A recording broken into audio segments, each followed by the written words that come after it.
Ая София мечітінен барыңыздар Аллахтың тыныштығын, рахматын, берекесін қалап саламдашам. Ассаламу алейкум ва рахматуллахи ва баракатух. 1935 жыл Мустафа Кемал Ататүрк бұл ушул көріп тұрған мечітті музей қылат. Буга жайынки кыска тарыхтарын азыр бул жол катары айтып өтөм. Урматтуу мекендештерим, музей болгондон кийин 2020-жылга чейин музей болуп турат.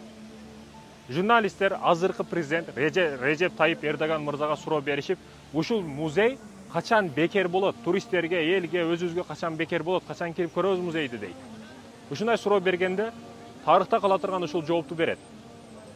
Эрдоган мырза журналисттин суроосуна бул мечит жакында мечит болуп ачылат. Жана баарына келе турган көрөм дегендердин бардыгына, ибадат кылам дегендердин бардыгына ачык болот жана бекер болот дейт да. Ошол күндөн 2020-жылдан тарта бул жер урматтуу мекендештерим мечит, кирип намаз окусаңыздар болот, ибадат кылсаңыздар болот. Эмне айткым келет урматтуу мекендештерим? Бул жер мечит. Ая София Мухаммад Фатих бул жерди сатып алган урматтуу мекендештерим. Бүгүн тарыхта ар ким ар нерсени бир нерселерди айтыша берет, сүйлөй беришет. Бирок ал адилеттүү, чынчыл, эч качан кайтпаган мекен үчүн, мусулмандар үчүн жанын, өзгөчө кылымдын, өзгөчө тарыхты өзгөрткөн адам бул. Өзгөчө такоо, өзгөчө илимге ушунчалык шуңуп кирген адам болгон. 7 тилде кенен сүйлөгөн. Өзгөчө өнөрпоз адам болгон. Ошол доордогу алымдардан тарбия алганы, намазкөй, имандуу адамдардан тарбия алгандыгы, падышанын, султандын баласы болсо дагы ээн эркин, токчулукта эмес, кыйынчылыкта өскөнү, буга чындап эле кедей кембагалдардагы абалын түшүнө билгендиги үчүн, байдын дагы абалын түшүнө билгендиги үчүн бар жоктон топ келген идеал адам болгон, мындайча айтканда. Бул хан, урматтуу мекендешим, багынтып, ушул Константинопольду багынткандан кийин пайгамбар саллаллаху алейхи вассалам хадиси бар. Ушул Константинопольду багынта турган адам бар. Ал кандай кошун, ошол кошунду дагы лашкер башчыны дагы пайгамбарыбыз мактаган. Ошондой адам боломун деп, пайгамбар мактаган адам болоюн деп көптөгөн араб таманынан да батырлар, бул жактагы батырлар, император башчылар айтор көп аракет кылган, бирок ал макамга, ал ишке көп адамдын күчү жеткен эмес. Бирок Мухаммад Фатих бул султанга насип эткен. Фатих жеңүүчү бул ишти өзүнүн жардамчылары менен лашкерлери менен аткарган. Албетте бул жерде өзүнүн эле эмес, ага чейинки дуалар, кичинекей жаш баланын тилеги, эне, ата, кары бардыгынын батасы турат. Өзгөчө кыйынчылыктар турат.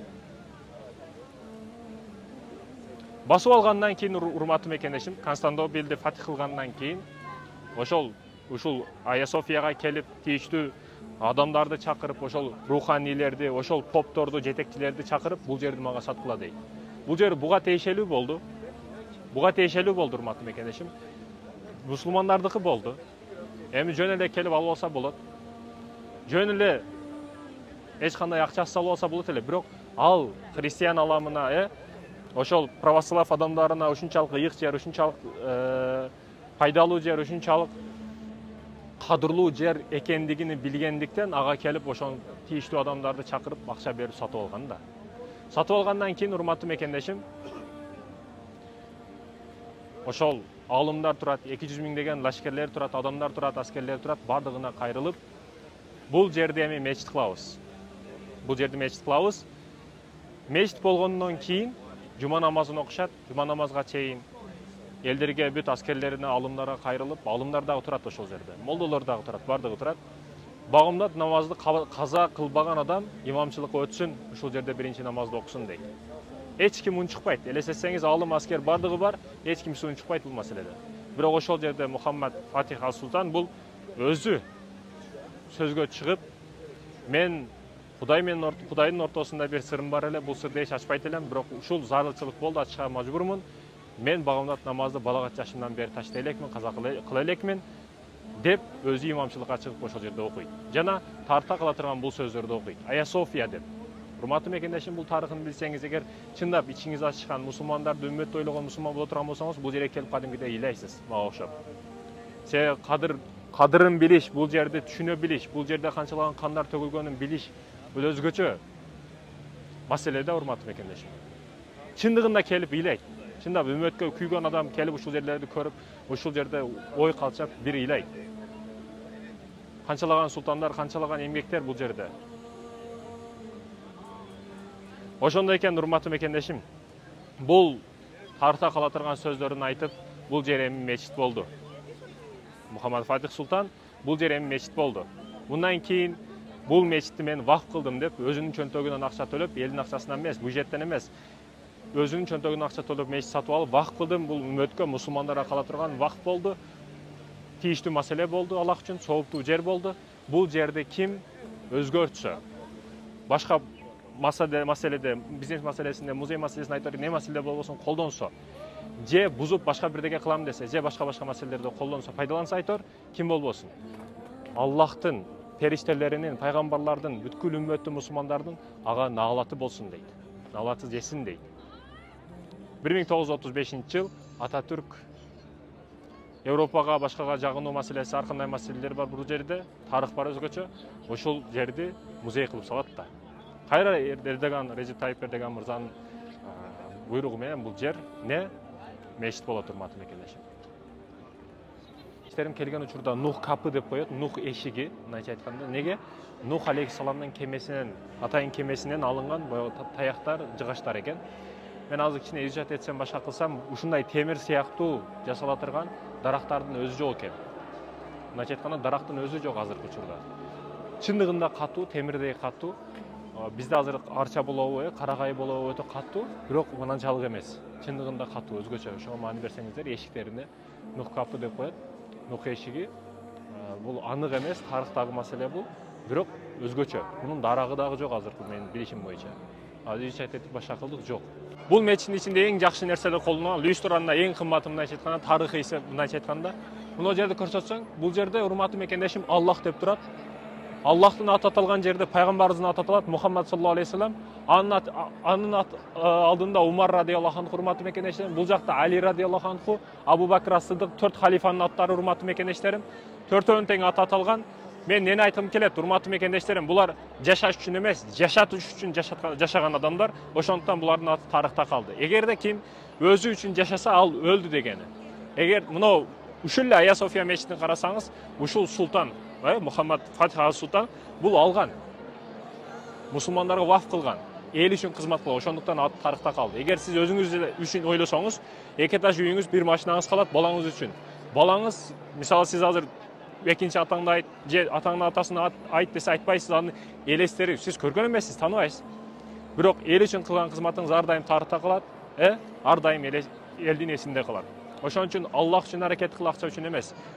Бир кыска нерсени ойлобошубуз керек. Жашоодо чоң-чоң үмүттөрдү кылып, чоң-чоң тарыхта кала турган иштерди кылышыбыз керек. Тарыхта калыш үчүн тарыхта кала турган иш кыл, же тарыхта кала турган китеп жаз. Сен экөөсү тең бол. Китеп дагы жаз, тарыхта кала турган адам дагы бол. Бул жер, урматтуу мекендештерим, 3 дин үчүн өзгөчө жерлерден болуп эсептелет. Биринчиси православтар, экинчиси католиктер, үчүнчүсү биз мусулмандарга тиешелүү өзгөчө жерлердин бири, албетте бул мусулмандарга тиешелүү. Ага кошумча бир нерсени айткым келет, урматтуу мекендештерим. Бул Византияда Синан деген архитектура чиймелерин чыйган. Чиймелерин ошо Синан деген киши чийип, ушул мечитти чийген. Түркияга келсеңиз, бүт эле мечиттер ушул архитектурада да. Өзгөчө кайсыл жерге барбасаңыз, ар 500 метрден мечит. Мечиттен коркпош керек. Биз кыргыздар мечиттен өтө катуу коркобуз. Өнүгүүдөн алып калат, башка өнүкпөй калабыз, мечит салгандан көрө мектеп салбайбы дейт. Урматтуу мекендештерим, Дубайга барсаңыз толтура мечит, ар 500 метрде мечит. Түркияга келиңиз, ар 500 метрде мечит. Бирок булар өнүгүүдөн калып кеттиби? Жок, тескерисинче эң алдыңкы өлкөлөрдөн бири өнүгүш боюнча. Учактарды дагы техника дейсизби? Байрак дейсизби? Баягы жарылуучу жаттарынан дагы, армия жатынан дагы алдыга бербейт эч кимге. Мечит, урматтуу мекендештерим, тарбия бере турган жер. Мечит, университет, мектеп кандай тарбия берсе, ошондой тарбия берет. Мени мечит тарбиялады, урматтуу мекендешим. Менин дегендердин көбүн тарыхта байкасаңыз, мечиттен, медреседен тарбия алган. Кыргыздарда бүт окумуштуулардын ата-бабалар, аксакалдарды карасаңыз, бүт сакалы менен турат. Азырда ошо ырлар концерт берген, артисттер концерт берген залдарда бүт артын окумуштууларды, ойчулдарды карасаңыз, бүт сакалы менен, калпагы менен. Айтайын дегеним, мечит эч качан артка тартпайт, алдыга тартат, урматтуу мекендешим. Күчтүүлөрдүн мечит тарбиялаган. Коркпош керек мечиттен. Ишенбесеңиз келсеңиз, ар 500 метрде ал жагы, бул жагы бүт мечит Түркияда. Өнүкпөй калдыбы Түркия? Жок, тескерисинче өнүгүп кетти. Буга мечит себепчи, урматтуу мекендешим. Азыр дагы түрктөрдүн Түркияга туризмин дегендердин бардыгы ушу Ая Софияга келет, мечитке. Мечитке кирет. Албетте, кыска нуска тарыхы бар буга байланыштуу. Бирок баары мечит тартат адамды, урматтуу мекендешим. Биз нени айткым келет? түрктөр бизге кыргыз боордошторубуз деп түрктөр дагы мечит салып берген, Жибек Жолуга дагы Манас Түрк университетинин алдыга мечит салган. Булар дагы түрктөрдүн архитектурасында турат. Арабтар мечит салышат, араб архитектурасында салышат. Кыргыз архитектурасында мен билгендерден 12 микрорайон Айша мечити ушу кыргыз архитектурасында салынган. 7 апрель Шейиттер мечити кыргыз архитектурасында салынган. Башка мечиттер бүт араб түрктөргө тиешелүү. Архитектура башкасы. Айтайын дегеним, ушул мечит салыш жаатында дагы өзгөчө бир саясаттар бар экен да. Урматтуу мекендешим, кылсаң Аллах үчүн кыласың. Ооба. Саясат башка ар ким бар нерсени айтып берет, бирок кылып атат элдер. Сен не кылып атасың? Урматтуу мекендештерим, мына бут чечип кир деген маселени көрүп, бул жактарда жолугуңду тагып кир деп, буга эже карындаш өтүп кетип атат. Жолугуңду так деген маселе дагы турат. Бул нерселерди көрүп, эмне эстедим? Мисалы Дубайга барсаңыз, Дубай мечитине кирем десеңиз дагы жолугу дейт. Таиландда Олияканага кирем дейсиз, Вьетнамдагы Чиркө дейсиз, башка кирем дейсиз, жолук менен киргин дейт. Сөзсүз түрдө башка диндерде дагы жолук менен киргин болсо чачыңызды сыйкылып кырып салгын деген маселе бар да. Айтайын деген не маселе, урматтуу мекендешим, эже карындаштарга жолук жарашат. Жолук менен жүргөнгө жетпейт. Жолук сулуулук, жолук имандуулук, жолук ибалуулук, жолукка жеткен нерсе жок. Жолук сиздин бактыңыз, жолук сиздин бактыңыз. Анын артында турган эркектер күнөөлүү негизи. Аялдарда эч кандай күнөө жок. Эгер түшүнүктүү туура берсе, ар бир аял киши ак жолук орнот. Кызганыч деген нерсе болуш керек, эркек дайыш болбош керек, урматтуу мекендештерим.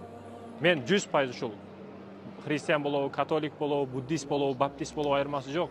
Жолук оро, жолук менен кийинип жүргөн, мындай юбкачан кыска юбка кийбегин деген маселеге 100% кошуламын. Бул нерсени көрүп таң калбаңыздар, жерде кылынган мозаика. Урматтуу мекендештерим, бул өзгөчө тарыхка ээ.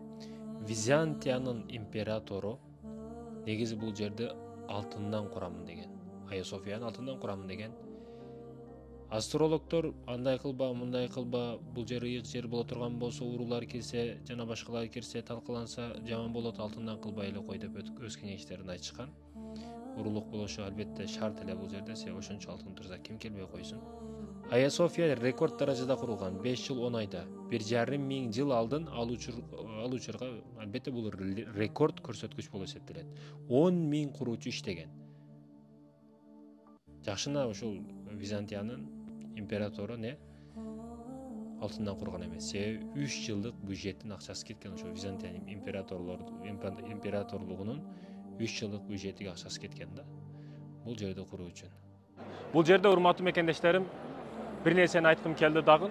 Манандай атайын буралган, атайын жылдыз сыяктуу белгилерден 4-өө бар, биякта 3-өө. Көрсөтсөң мына 4-үнчүсүн. Ушул 4-үнчүсү урматтуу мекендештерим, шайтан деп айтышат. Уламыштарга караганда бул шайтандын сүрөтү, башканын сүрөтү дешет. Мен эмнени айткым келет, урматтуу мекендештерим? Биз кыргыздарда өзгөчө шайтан элестеткен учурда шайтанды эки мүйүздүү, коркунучтуу, өтө жүгүлүнүп минип кетет, көрүнбөйт деген ойлорду ойлоп алышкан. Шайтан өтө коркунучтуу деп ойлошот да. Жок, андай эмес, урматтуу мекендешим. Шайтан өтө жагымдуу болуп келет. Сулуу кыз болуп келет, сүйкүмдүү сигарет болуп келет, сүйкүмдүү арак болуп келет, сүйкүмдүү шарап болуп келет, сүйкүмдүү нерсеңиз болуп келет. Өзгөчө ушундай шайтан. Шайтан тууралуу ар ким ар нерсени айтат. Өзү күнөөнү кылып алат да, анан шайтан кылды дейт да, шайтан менен азгырды дейт. Урматтуу мекендешим, пайгамбарыбыз жакшы бол деп айтканы сыяктуу, шайтан дагы жаман бол деп айтып эле коет. Кылыч ол сага байланышкан маселе. Сага байланыштуу маселе. Ошондуктан акыретте сен жооп бересиң. Сен азат боласың же сен жыргайсың да. Шайтанга ар ким ар нерсени айтат. Шайтан баласын жетелеп жолдо кетип атса, бардык нерсени үйрөтүп атат экен да. Мына люстра, мына мечит, мына мынандай деп ар ким ар нерсени айтып кетип атса, жолдон кыргыз чыгып калат экен. Жашырын балам, жашырын деп. Ата не болду? Неге жашырынабыз? Биз эч кимден коркпойбуз, бардыгы бизден коркот го десе, жок, улум ушу кыргыздан корк. Себеби булар бардык күнөөнү кылып, шайтан кылды деп бизге күнөөлөп коет дейт экен да.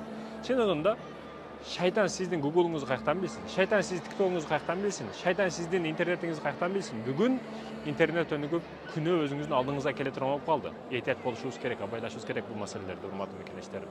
Өзүңүз кылып алып бардык нерсени шайтан кылды дештин кереги жок. Моюнга алганды билиш керек. Бул албетте уламыш, мына көрсөтөм. Шайтандын сүрөтү деп башка деп ар ким ар нерсени айтат. Уламыш бул жөн гана. Шайтанды көргөн башка эме жок. Сүрөтүн тартып алган жок эч ким. Бул уламыш. Көрүп турган кабырыңыздар мүрзөлөр, Мустафа 1-Ибрахим султандардын мына жаткан менмин дегендер жаткан жерлердин бири. Энрике Д'Антони бизнесмен, содагер. Бул да ушул жерде болгон, урматтуу мекендештерим. Бул не? Ушул Айя Софияны жок кылам деген адам. Албетте жок кыла алган эмес. Бирок бир канча зыяндары берген, иштеген нерселерди урдаган, саткан, жок кылган, талкалаган деген маселелерди кылган. Андагы мүрзөсү ушул жерде болгон. Бирок бул жерде Мухаммад Фатих денесин аштырып, бул содагердин денесин иттерге жетиргенде, эми бул канчалык эме чындыгы бар же тарых маселесине тиешелүү маселе бул. Мекендештерим, Айя София деп Софиянын атыга коюлганбы, аялдын атыга койгонбу, ар кандай варианттарды ар ким айта берет. Айя София, София юнан тилинен алынганда даанышмандык деген билет. Айя Кудай. Урматтуу мекендешим, негизги мааниси Кудайдын хикматы. Арабчадан хикмат даанышмандык деген маанини билдирет. Даанышмандык, Кудайдын даанышмандыгы. Ошол сыяктуу мааниде Айя София. Негизги маселе, урматтуу мекендешим, кезек көп. Кирем дегендер, билет алам дегендер, жана башка. Кирем дегендер, жана башка, кирем дегендер өтө көп. Кезек өтө бул жагына чейин. Негизи кезектер мага маселе эмес. Сен мындай кезектерди көп тура берсең, мааниси жоготуп калат. Bir жарым сааттай турсаң эле азыр кирип кетесиң, бул тез эле батат. Ошондуктан коркуштун кажети жок. Келген учурда ойлонбосоң кезекке тура бериңиз. Жарым саатка жетпеген учурда кирип кетесиз. Тамам. Анан урматтуу мекендешим, көрсөтсөң. Мына жерде азыр дагы стройка болуп атат. Бул Айя София мечити. Негизи эле ушундай мечиттер башкалар ар жыл сайын ремонт болуш керек, ремонтко муктаж. Мурда көп жерлери жыгачтан болгондуктан бул жердин өрт от өтө көп кеткендиктен көп жери кайрадан таштан болгон. Негизи көп жери жыгачтан болгон. Кайрадан ушу ремонт болуп, ар жылы ремонт болуп, ремонт болгонго не жетсин, урматтуу мекендешим. Мечитти ремонт кылбасак биз кайерде ремонт кылабыз? Кабырыбызды маани беришибиз керек коомдук жайларыбызга, урматтуу мекендештерим.